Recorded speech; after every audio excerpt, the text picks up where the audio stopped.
Malisod man ay karon kini kinabuhi nato. Labon nga labi na sa atong kapobrihon. Bisag unsay atong buhaton,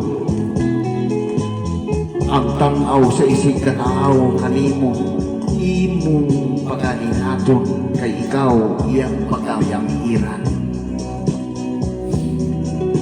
Apan tao lamang kita, nga kay balong mahiubos, kay balong maibog nato sa isa kapinuhan.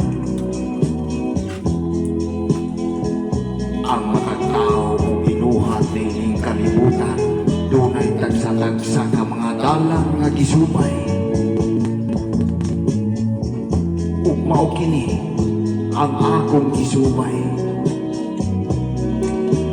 nga mura og gitutukan sa ubang mga katawhan nga maayo o kahimutan.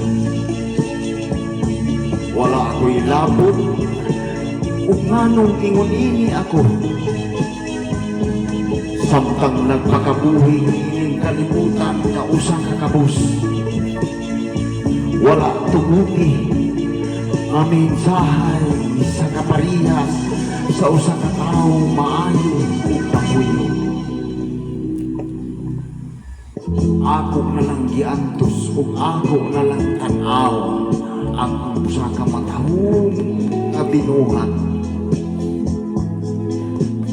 nga nagpasumbing-sumbing na lang ako sa iyang mga kilang. Wa ko damha sa akong kapubri, may binuhat pa daay nga nagtanaw kanako. Matud pa niya, ang matag binuhat ining kalibutan parihas lang. Basta nagkamangtiling nagpakabuhi sa mata, o kiistrit ang imong kaugalingon, libre ka nga nagpakabuhi ining kalibutan. Mao kini